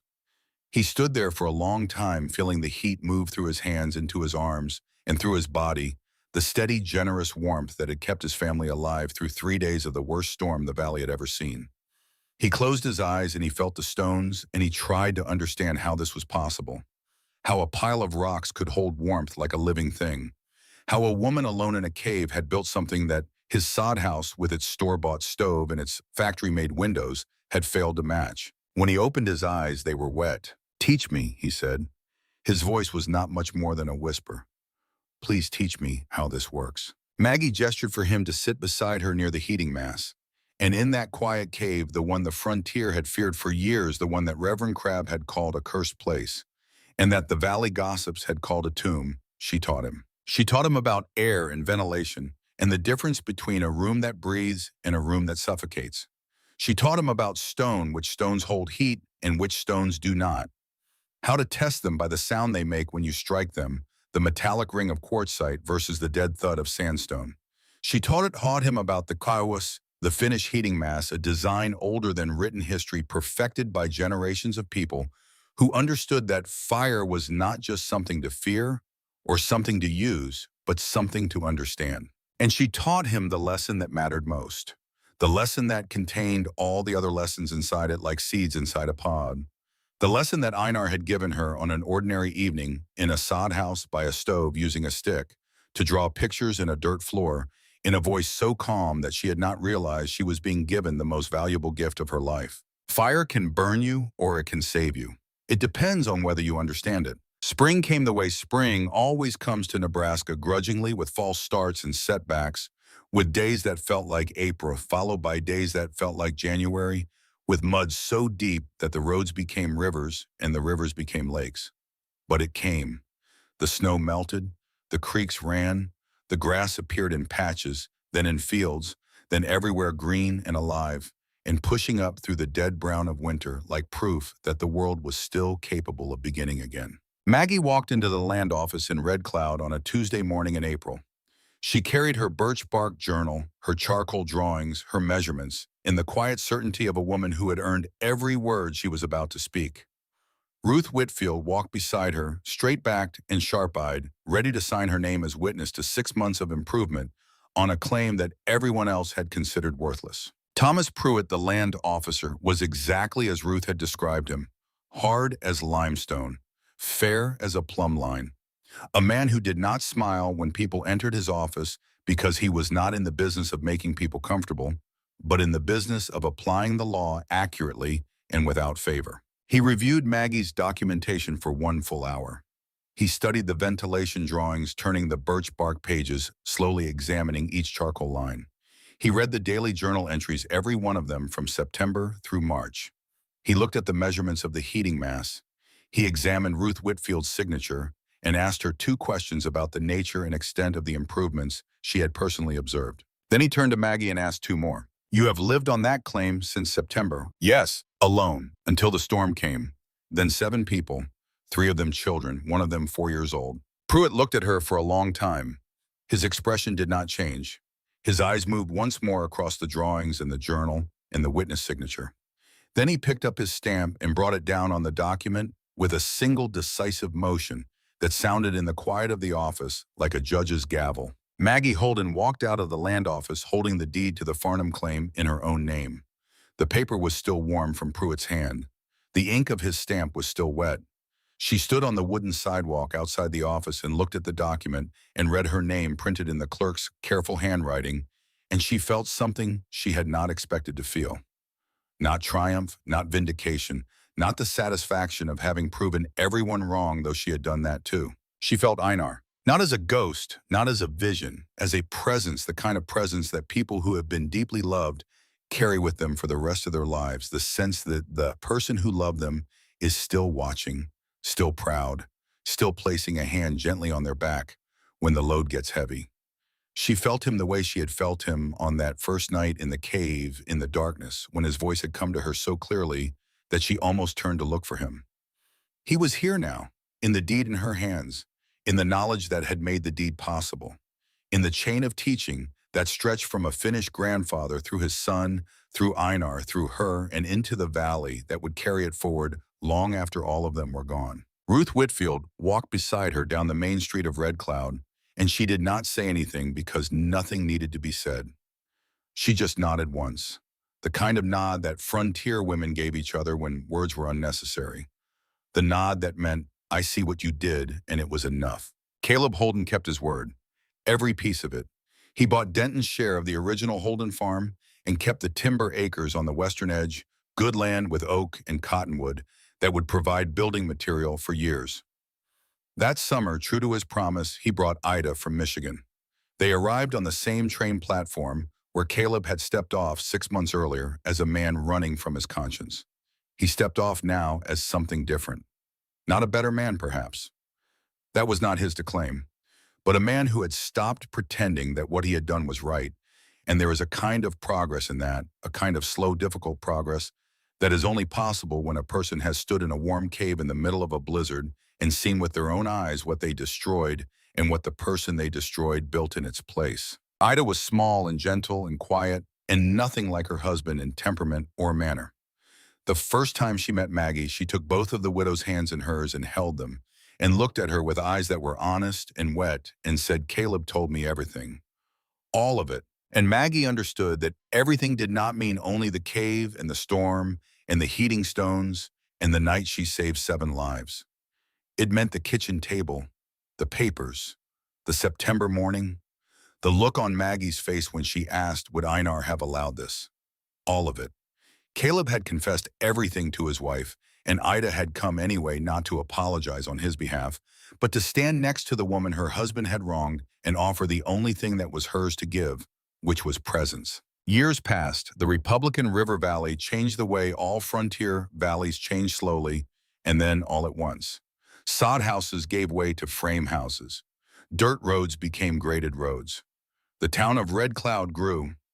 Families came and families left, and the land indifferent as always accepted whoever stood on it and forgot whoever walked away. But something that Maggie had built that night in the cave, the night of the blizzard, the night she taught Samuel Crew how stone remembers heat, did not disappear with the sod houses. It spread, slowly at first. Samuel built a heating mass in his new home. Then his neighbor built one. Then a family on the other side of the valley heard about the system and came to Maggie to learn. Then another family, then another. Within a few years, stone-heated homes dotted the Republican River Valley like landmarks on a map that only the people who lived there could read. Some families called them earth rooms. Some called them winter houses. But in Red Cloud, Nebraska, in the valley where they had begun, there was only one name for them: the warm caves. And when visitors asked where the name came from, and when children asked their parents why the houses were built that way, and when new families arriving in the valley wanted to know how to survive their first winter, the people of the Republican River Valley did not tell the story of one person. They told the story of two. They told the story of a woman who had been cast out of her home and found shelter in a cave that everyone else feared. A woman who had solved a mystery that the frontier had wrapped in superstition because superstition was easier than understanding. A woman who had built a heating system from 40 quartzite stones she carried on bruised shoulders down a limestone bluff, while every man in the valley sat by his own stove and told himself that she would not survive. A woman who had opened her door in the worst storm the valley had ever seen and saved 7 lives, including the life of the man who had taken her home from her, because she understood something that most people learn too late if they learn it at all. That mercy is not weakness. That opening a door to someone who has hurt you is not the act of a person who has forgotten. It is the act of a person who has decided that what they build matters more than what was taken from them. And they told the story of the man who had made it all possible, a quiet Finnish farmer named Einar Holden, who never raised his voice and never asked for recognition and never once suggested that the things he knew were remarkable, because to him they were simply the things that a person needed to know in order to live. A man who died in June and was buried beside the Republican River under a cottonwood tree that leaned east in a grave his wife had dug with her own hands in 4 hours under the sun. A man whose body lay in the earth, but whose knowledge refused to stay buried. The man was gone. He lay in the earth he had farmed under, a sky he had read like a book beside a river. He had drawn water from every morning for 4 years. But what he had taught was still alive. It lived in the heated stones of every warm cave in the valley. It lived in the vent holes that allowed rooms to breathe. It lived in the hands of every person who had learned from Maggie what Maggie had learned from Einar, what Einar had learned from the old country. A chain of knowledge stretching back through generations across oceans, through wars and famines and migrations unbroken, because someone at every link in the chain had taken the time to teach the next person, had sat by a fire and said, listen, had drawn a picture in the dirt and said, remember this, had spoken quietly on an ordinary evening about things that seemed ordinary at the time, but that turned out to be the difference between living and dying. That is the thing about knowledge. It does not care about money or law or bloodlines or any of the structures that men build to decide who deserves what. Knowledge goes where it is given, it stays where it is valued, and it outlasts everything, every storm, every betrayal, every death, every winter, because it does not live in the body. It lives in the space between one person and another, in the words spoken, in the hands that demonstrate, in the attention paid by someone who does not yet know why they are paying attention, but who will one day be grateful that they did. Because survival is not luck. It has never been luck. Survival is knowledge carried like a coal in your pocket, kept warm by attention and care, ready to be blown into flame when the long night comes and the fire burns low, and the darkness presses in from every side. And the voice in your head says, give up, in a quieter voice, a voice that belongs to someone who loved you and who took the time to teach you what they knew says, not yet. Not yet. There is still one coal alive. Find it. Blow on it gently. The fire will come back. And sometimes, more often than we know, the greatest thing a man leaves behind is not the land he owned, or the money he saved, or the name he carried through the world. It is not the house he built, or the crop he harvested, or the battles he won, or the reputation he earned in the eyes of men who measured worth by acres and livestock, and the straightness of fence lines. It is the lesson he taught the person he loved on an ordinary afternoon, in words so simple and so quiet that she did not know she was being given the most valuable thing he possessed, a lesson about fire and stone and air, a lesson about which rocks remember and which rocks forget, a lesson delivered in a language she did not speak, wrapped in a word she did not understand, a word that meant gold, that meant precious, that meant you are the thing I cannot replace. Einar Holden called his wife Kula every day for 4 years. She never asked what it meant because she thought there would always be time. There was not always time. But it did not matter, because Margaret Holden had been living the meaning of that word since the day she met him. She had been living it when she dug his grave with her own hands. She had been living it when she carried 40 stones down a bluff on bruised shoulders.